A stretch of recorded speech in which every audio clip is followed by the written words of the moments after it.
Juan Manuel Ávila. Póngase cómodo y tenga a mano su bebida favorita. Y dispóngase a disfrutar 2 horas de libros, música, entrevistas, noticias, comentarios interesantes sobre diversos temas y mucho más. Leer un libro es avanzar un paso más en el conocimiento de uno mismo. Confieso que he leído. Iniciamos.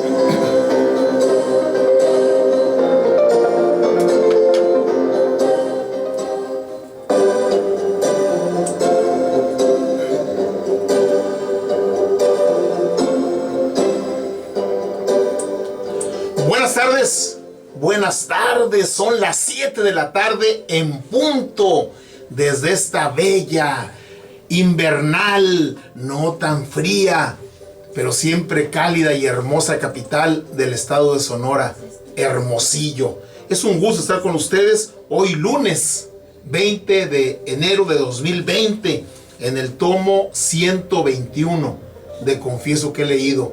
Bienvenidos.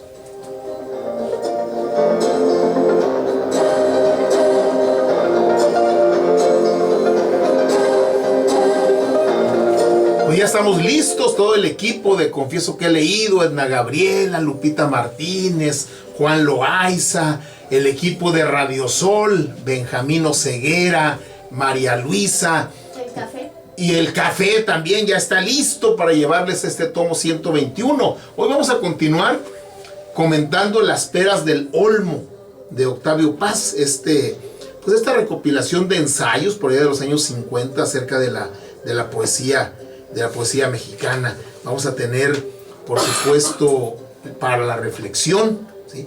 Va a estar con nosotros desde la Ciudad de México Diana Ávila, con el emprendimiento como estilo de vida.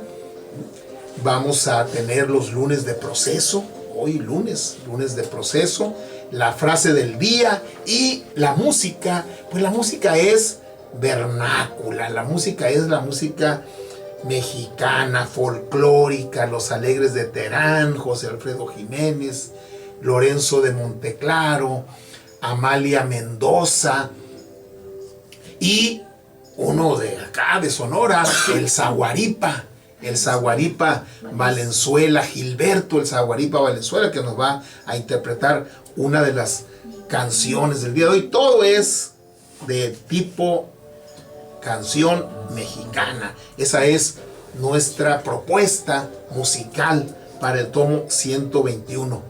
Qué bueno que están con nosotros.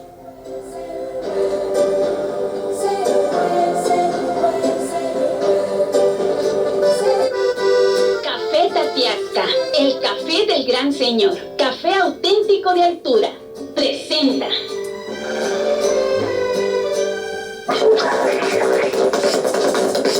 La lectura de la semana.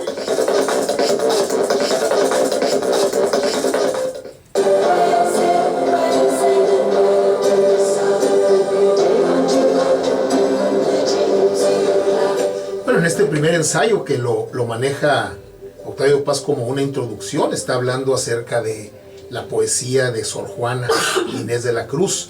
Primero Sueño es la composición más ambiciosa de Sor Juana, a pesar de que fue escrita como una confesada imitación de las soledades de Góngora. Sus diferencias profundas son mayores que sus semejanzas externas. Sor Juana quiere penetrar la realidad, no transmutarla en resplandeciente superficie, según sucede con Góngora.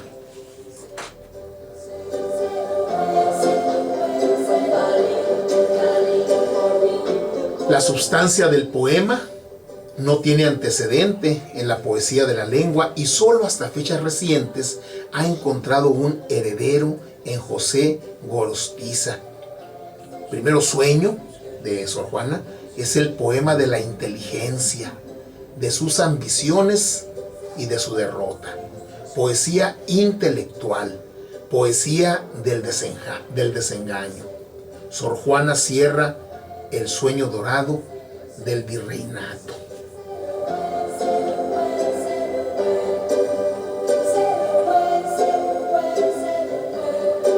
Pues aquí Octavio Paz está colocando a a José Gorostiza, pues particularmente el largo poema que aquí comentamos hace algunas semanas, Muerte sin fin, y que le dedica un ensayo a Muerte sin fin, Octavio Paz. Lo vamos a comentar con ustedes en su momento. Y él pone este ensayo de este poema de José Gorostiza como un heredero de Primero Sueño, el poema de Sor Juana. De ahí, Octavio Paz hace un análisis de lo que fue el virreinato, posteriormente el siglo XIX, todas las guerras intestinas que hay prácticamente desde que se consuma la independencia de 1821 hasta más o menos el porfiriato, prácticamente hasta 1886 aproximadamente. Es una etapa de guerra civil, de invasión norteamericana, de invasión francesa, de mucha guerra intestina. Realmente el país en esos 60 años pues no tuvo reposo. Primero pues unos contra otros, los antiguos aliados ahora pues luchaban entre sí por el poder, y luego los sucesivos gobiernos de Antonio López de Santana, posteriormente la invasión norteamericana en los años 40, esto de los niños héroes en Chapultepec.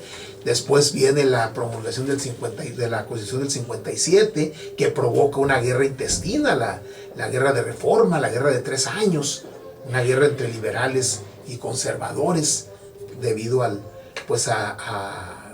fuerte para aquel momento de las reformas radicales que hizo Benito Juárez y todo el equipo de la Reforma, pues, en contra del orden colonial, ¿sí? Que tenía que ver con la economía, tenía que ver con la iglesia, tenía que ver con la separación, iglesia-estado y tantas cosas, ¿sí? El siglo XIX es un periodo de luchas intestinas y de guerras exteriores. Invasión norteamericana en los 40, invasión francesa en los 60, ¿sí? La nación sufre 2 invasiones extranjeras. La inteligencia mexicana participa en la política y en la batalla. Defender el país y en cierto sentido hacerlo, inventarlo casi, es una tarea que desvela a Ignacio Ramírez, Guillermo Prieto, Ignacio Manuel Altamirano y a muchos otros. En ese clima exaltado se inicia la influencia romántica. Los poetas escriben. Y es la etapa de Manuel Acuña. ¿Se acuerdan del Nocturno a Rosario? Aunque aquí no lo incorpora a su análisis. Se va hasta Manuel José Otón, ¿sí? Que se presenta como heredero de la corriente académica. Si huye del romanticismo, tampoco muestra complacencia ante la retórica modernista que vio triunfar al final de su vida. Los poetas académicos y el mismo Otón creyeron que esta actitud los adscribía a su bando.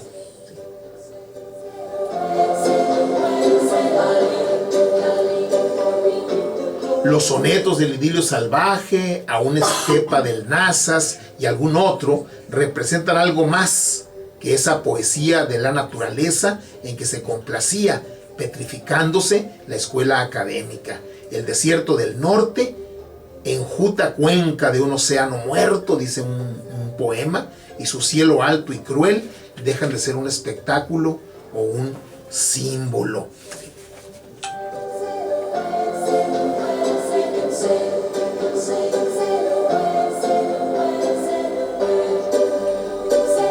Pues el siglo XIX pues, es una etapa no solamente convulsa desde el punto de vista militar, desde el punto de vista político, sino también en la literatura, ¿sí? En la literatura, en la novela. Hay novela muy importante de esa segunda mitad del siglo XIX, y hay poesía, ¿sí? Entonces, esto es muy importante recalcarlo, porque generalmente la historia se centra esencialmente en los aspectos políticos y los aspectos militares, pero a la par de ello hay novela, ¿sí? Manuel Paino, por ejemplo, Los bandidos de Río Frío, ¿sí? Ignacio Manuel Altamirano, por supuesto, ¿sí? Ramírez, Ramírez y muchos otros, ¿sí? Y hay poesía, ¿sí? Está Manuel Acuña, románticos, ¿sí? Manuel Acuña, pues, basta con leer El Nocturno a Rosario para apreciar la vena romántica, ¿sí?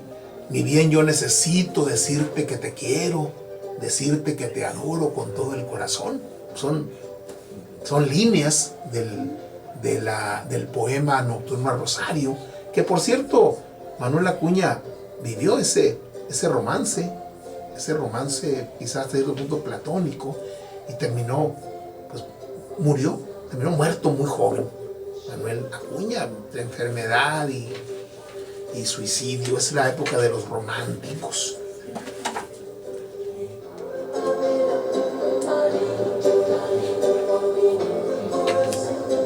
El primer libro de poemas que publica Alfonso Reyes se llama Pausa. Ya estamos hablando de principios del siglo XX. Este título no solo define su poesía, también la sitúa frente a la de sus antecesores inmediatos. Reyes no rompe con el modernismo, simplemente se aparta. Y tras una pausa, constituida precisamente por los poemas que contiene el libro así llamado, le da la espalda al romanticismo para siempre.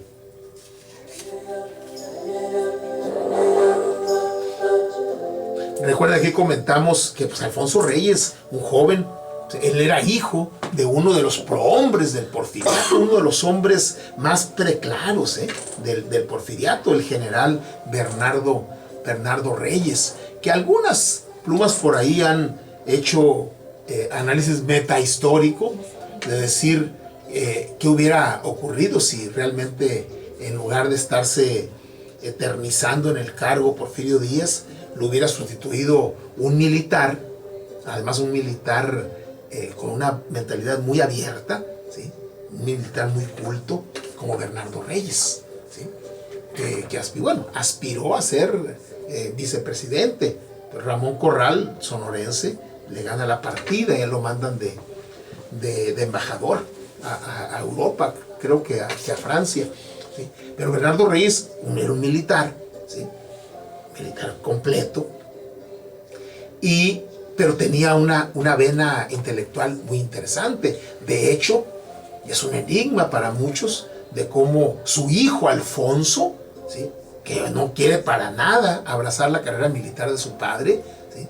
Sino abrazar las letras, la poesía, con todo el apoyo de su padre, ¿sí? Aquí leímos en su momento, en febrero,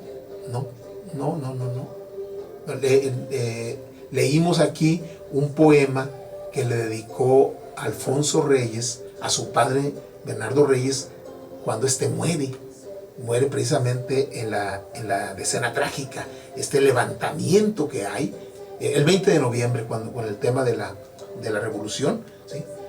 Hay una asonada contra Francisco I. Madero en febrero del 12, y ahí muere, porque es uno de los jefes, junto con el general Mondragón. Bernardo Reyes es uno de los jefes de ese levantamiento militar, ¿sí? Que al final de cuentas es Victoriano Huerta quien se entroniza como presidente. Está con el golpe de Estado, y bueno, se viene la etapa más cruenta de la Revolución Mexicana, porque se levanta Venustiano Carranza, Pancho Villa continúa con su lucha, Zapata ni se diga, y se da la etapa más cruenta. Realmente la revolución, lo que conocemos como la bola, es precisamente en contra de Victoriano Huerta. Y Bernardo Reyes muere en los días previos, en la llamada escena trágica que culmina con la destitución de Madero y su asesinato junto a su vicepresidente, ¿sí? Pino Suárez, José María Pino Suárez. Pues ese Bernardo Reyes es el papá de Alfonso Reyes, ¿sí? El poeta, ¿sí? Insigne, uno de los más grandes poetas y literatos en general de nuestro país.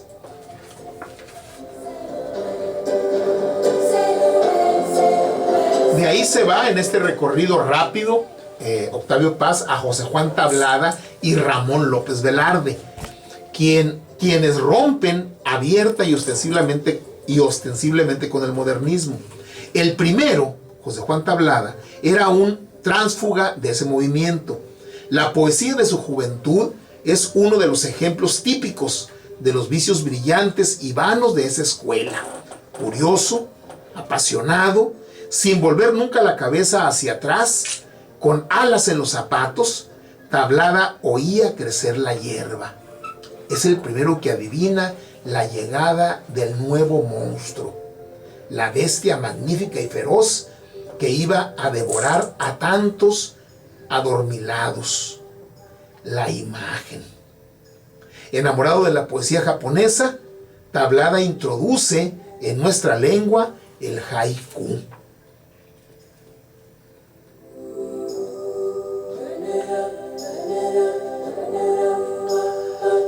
El haiku son estos poemas muy breves, generalmente con tema acerca de la naturaleza, ¿sí? Que estamos preparando por ahí un programa para comentar y leerles algunos de los haikus más importantes. Es una poesía esencialmente japonesa, pero bueno, ha sido retomada por muchos en muchas partes del mundo.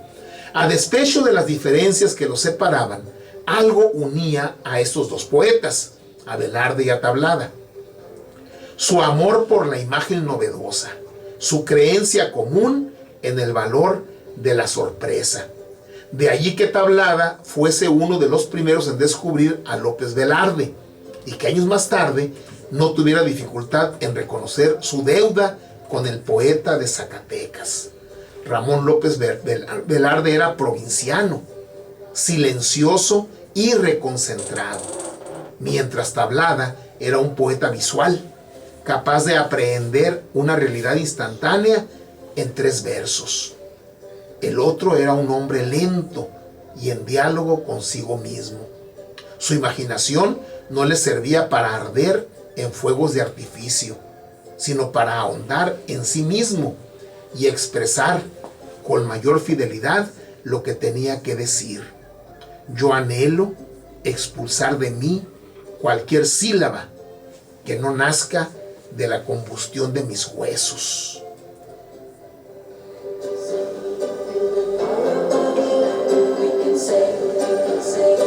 López Velarde era un poeta con destino. Yo anhelo expulsar de mí cualquier sílaba que no nazca de la combustión de mis huesos. 2 hechos favorecen el descubrimiento que hará López Velarde de su país y de sí mismo. El primero es la Revolución Mexicana, que rompe con un orden social y cultural que era una mera superposición histórica, una camisa de fuerza que ahogaba y deformaba a la nación. El otro hecho decisivo es la poesía. En la poesía de López Velarde es su descubrimiento de la capital. Aquí en esta parte de la introducción, que pues ya es todo un ensayo, hace un recorrido rápido pero muy profundo a la vez, ya habla de López Velarde. Ramón López Velarde, pues un poema que seguramente usted lo recuerda por el largo poema patriótico llamado Suave Patria, que es uno de los poemas clásicos en las escuelas primarias, ¿sí? Es aquel poema de Suave Patria, tu superficie es el maíz, ¿sí? Como decía por ahí, vengo yo a cantar con la gutural modulación del bajo para arrancarle a la epopeya un gajo. Y empieza a hablar de la suave patria, un largo poema, ¿sí? Que aquí se mezcla, de acuerdo al análisis que hace Octavio Paz, la Revolución Mexicana, que le toca desde la provincia a López Velarde, pero al mismo tiempo el descubrimiento de la capital. Y al descubrir la capital, ¿sí?, López Velarde como que aprecia más la provincia de donde él viene, que es Zacatecas, ¿sí? Entonces, en su poema, particularmente en Su Ave Patria, ¿sí? En ese poema habla mucho de la provincia, ¿sí? Y se le ve, se ve el amor que tiene por la provincia. Aquí diría Octavio Paz, descubrimiento de la capital, sí, pero de alguna manera en sus poemas hace que también el mexicano, particularmente el mexicano del altiplano, descubra la provincia, ¿sí? Como una parte esencial, una parte central de la vida mexicana, de nuestro país, ¿sí? Provincia que había tenido ya una actuación preponderante en la revolución, ¿sí? Cosa que no hubo en la guerra por la independencia, con todo y que la guerra por la independencia pues se inicia en la provincia, se inicia en Querétaro, en Guanajuato, en Dolores Hidalgo, Guanajuato, toda esa parte, pero la cosa es ir a la capital. Acá pues se da la batalla de Celaya, la batalla de Torreón, se da por ahí en Morelos con Zapata. Entonces todo eso empieza a tener una gran importancia a la provincia, ¿sí? Es decir, bueno, ¿cuál es la facción que triunfa en la Revolución Mexicana? Los sonorenses, ¿sí? Que vienen acá, del norte. ¿Quién es el primer jefe de la nación? Pues Venustiano Carranza, de Coahuila, ¿sí? ¿Quién es uno de los grandes guerrilleros y generales de la Revolución? Pues Pancho Villa, que viene de Durango y de Chihuahua, hacia la capital, ¿sí? Entonces, López Velarde, Su Ave Patria, pero con una presencia fundamental de la provincia.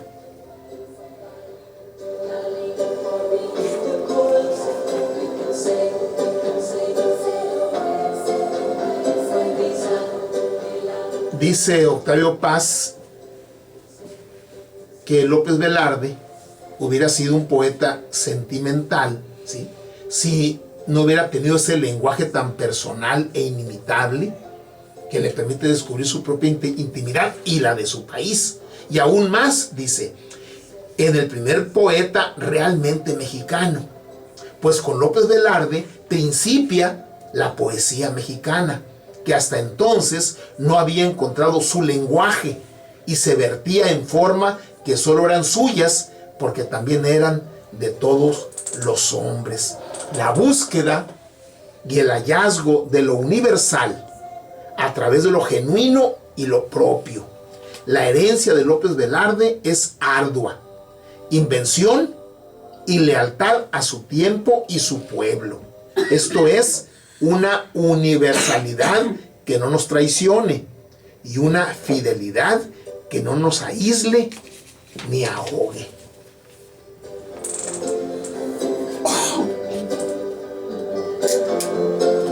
Entonces ubica Octavio Paz con el primer poeta mexicano a López Velarde, ¿sí?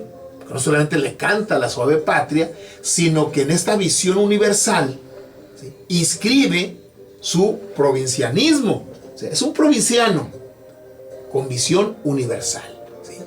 Atendiendo lo universal, no traiciona su raíz provinciana, y ahí está gran parte de la grandeza de Ramón López Velarde.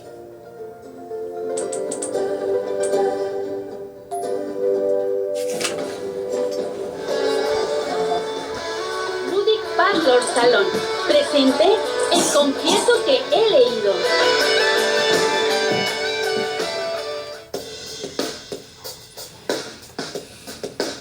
Para la reflexión.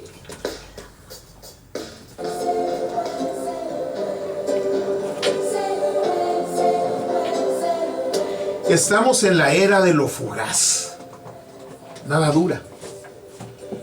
En esta época en la que la vida, la esperanza de vida es cada vez mayor, más de 70 años, las mujeres, una gran cantidad de hombres y mujeres de 70, de 80, de 90 años, ¿sí? Dura mucho el ser humano, dura más que en épocas anteriores, pero las cosas cada vez duran menos. Los utensilios cada vez duran menos. Los recipientes son desechables. Mucha de la música actual, la gran mayoría de la música actual, estamos hablando del siglo XXI, es música desechable. La gran mayoría de los artistas, cantantes, actores, actrices, van y vienen, ¿sí? Son desechables. Aquellos recipientes de vidrio para la leche, pues ya no se utilizan. Ahora se utiliza un recipiente de plástico que igual se elimina, ¿sí? Bolsas de plástico, la tecnología. Antes el reino de la radio duró más de 60 años y luego llegó la televisión.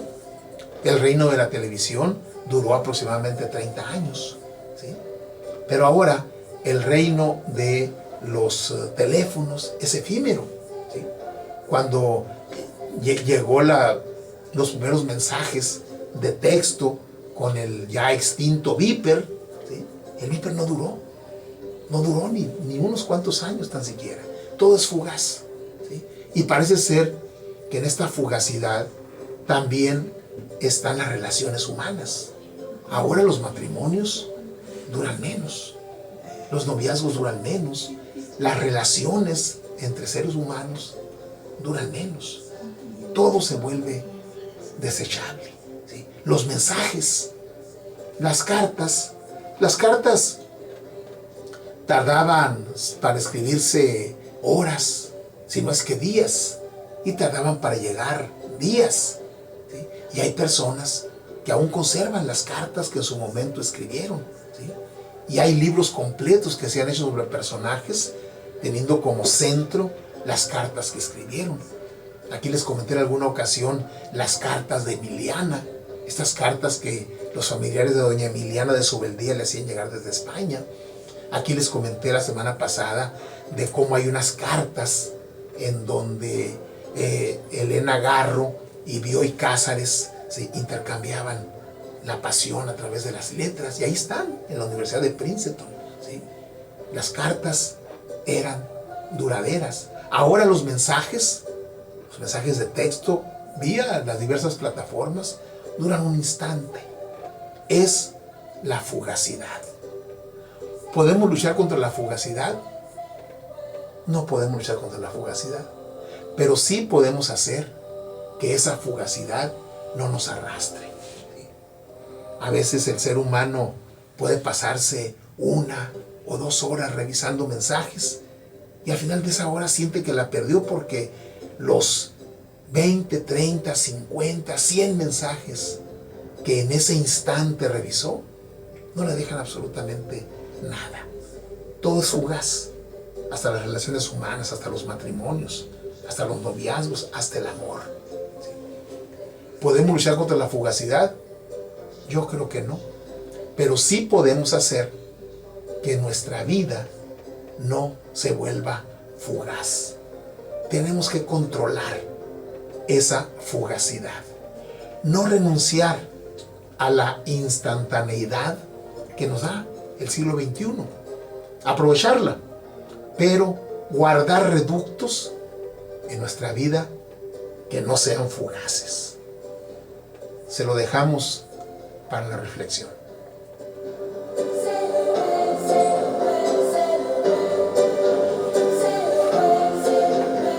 Tomamos nuestro separador, lo colocamos y vamos a escuchar a un gran compositor, cantante además, que afortunadamente no es fugaz y que después de 50, 60, 70 años se sigue escuchando y nos seguimos deleitando y seguimos aprendiendo con él. José Alfredo Jiménez y el Siete Mares.